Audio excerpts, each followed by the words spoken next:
Welcome to my channel AKSC. We learn, we grow. Please subscribe to my channel and click the bell icon to get future notification. Don't forget to hit the like button.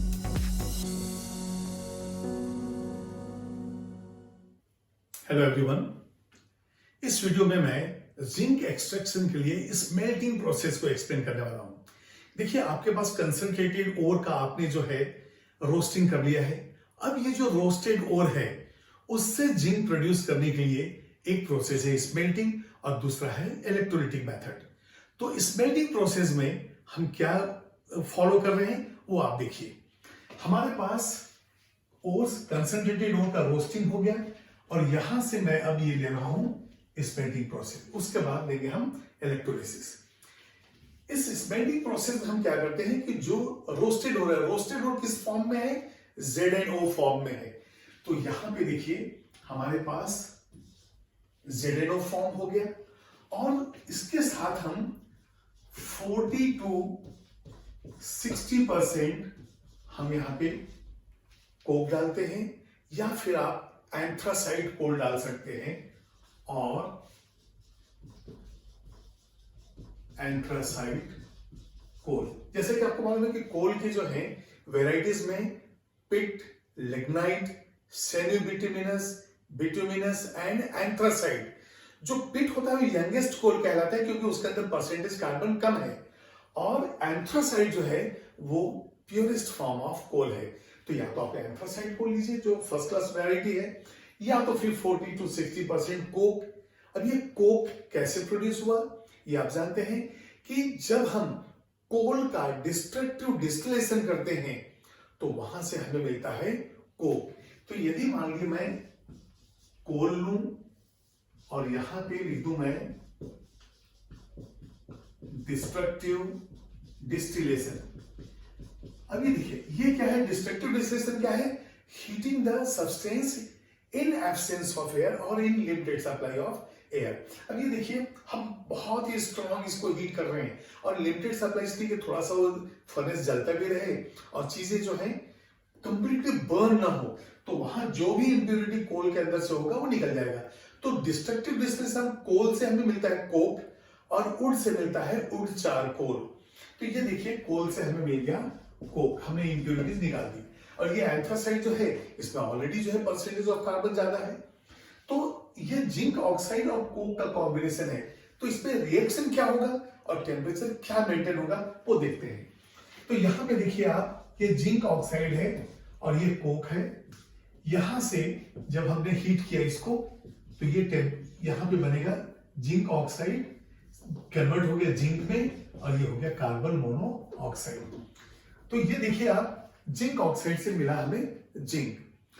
अब ये जो carbon monoxide है, ये carbon monoxide क्या करेगा? जहां zinc vapour बनेगा उसको डाइल्यूट कर देगा।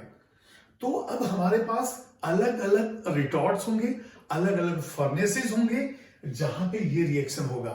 तो पहले हम देखेंगे ये जो फायर क्लियर रिटॉर्ट्स हैं उसके अंदर ये रिएक्शन होता है। तो यहां पे लिख दूंगा मैं, this reaction takes place in fire clay retorts. Retorts का मतलब होता है फर्नेस।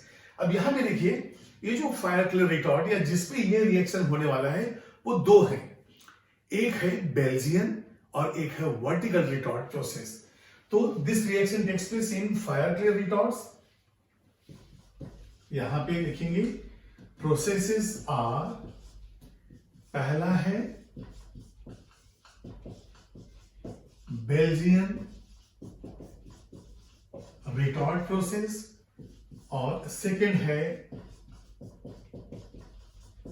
Vertical retort process. ठीक है, तो यहां पे स्मेल्टिंग का मतलब क्या कि हम हीट कर रहे हैं और heat above the melting point कर रहे हैं। तो यहां पे देखिए जो बेल्जियन प्रोसेस है और वर्टिकल रिटॉर्ट प्रोसेस है, इनके डिजाइनिंग अलग अलग है। रिटॉर्ट्स फर्नेस के डिजाइन अलग अलग हैं, लेकिन प्रिंसिपल एक ही है कि zinc oxide is reduced by carbon.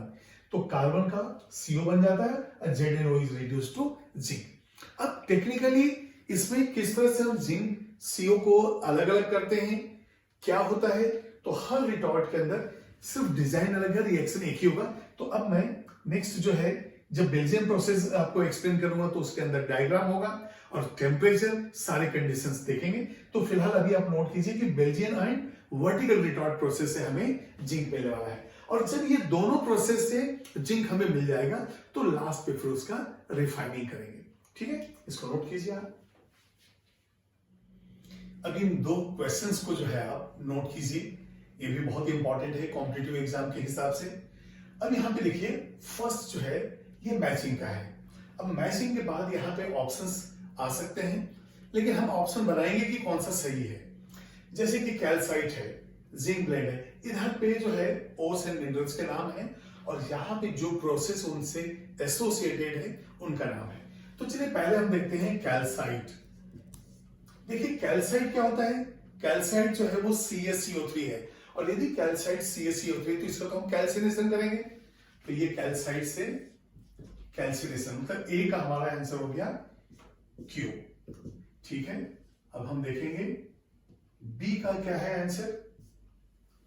Zinc blende है, जिंक ब्लेंड क्या होता है, ZnS, और जिंक ब्लेंड जैसे कि मैं कैल्साइट को यहां पे लिख देता हूं CaCO3, जिंक ब्लेंड ये हो जाएगा ZnS, और जब ये सल्फाइड है तो इसका तो हमें फ्लोरेशन करना पड़ेगा, है क्या यहाँ पे, नहीं यहाँ पे नहीं है।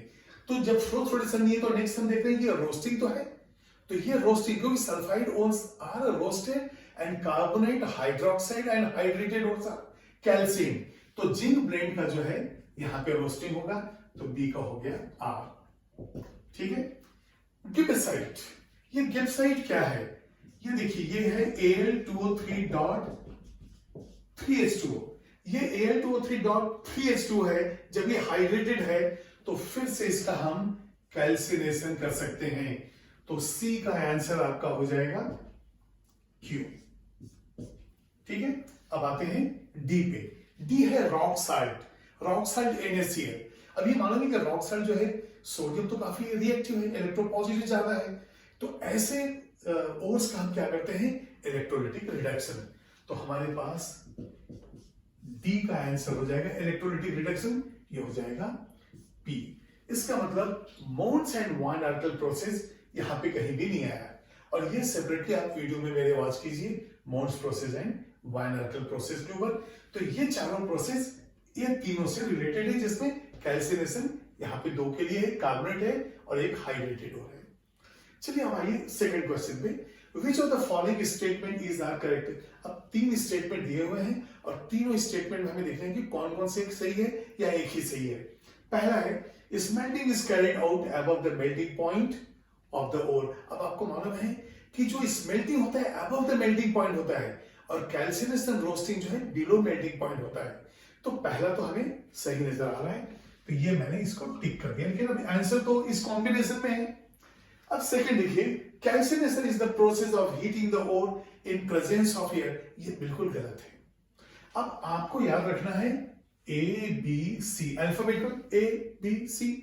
अब A फॉर आप याद रखिए एब्सेंस ऑफ एयर, और C आप याद रखिए कैल्सिनेशन, मतलब जो कैल्सिनेशन है वो एब्सेंस ऑफ एयर है। वैसे ही आप याद रखिए PQR, P and R, P बताएगा प्रेजेंस ऑफ एयर, R बताएगा रोस्टिंग। ठीक है, तो बिल्कुल याद रखना है। ऐसे ही हमें कुछ कुछ उल्टे पल्टे लॉजिक से हमें याद करना पड़ेगा, क्या करें, इनऑर्गेनिक है ही ऐसा। तो देखिए अब calcination is the process of heating the ore in presence, ये प्रेजेंस की वजह से ये गलत हो गया। अब देखिए रोस्टिंग RP, तो यहां होना चाहिए प्रेजेंस, और यहां क्या दिया है एब्सेंस, तो ये एब्सेंस की वजह से ये गलत हो गया। मतलब सिर्फ एक ही स्टेटमेंट सही है, तो हमारा आंसर हो गया D, 1 1D। ठीक है, तो चलिए आप इसको नोट कीजिए।